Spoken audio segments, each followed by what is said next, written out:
Հարգելի հանրապետականներ, ողջունելով բոլորիդ, մեր կուսակցության հերթական 18-րդ համագումարում առաջարկում եմ, մինչ մենք կանցնենք այսօրվա մեր աշխատանքին, հիշենք և հարգանքի տուրք մատուցենք քառօրյա պատերազմում հայրենիքի պաշտպանության համար իրենց կյանքը զոհաբերած մեր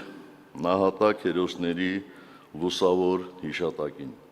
Նրանք այն երևակայելի խիզախության և անձնազոհության բազում օրինակներ են ցույց տվել։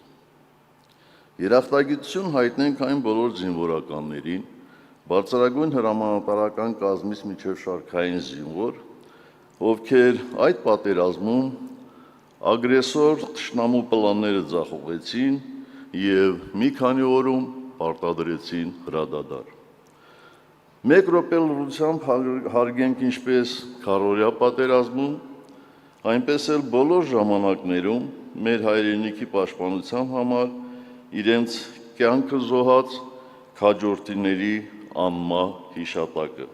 Փառք և պատիվ նրանց։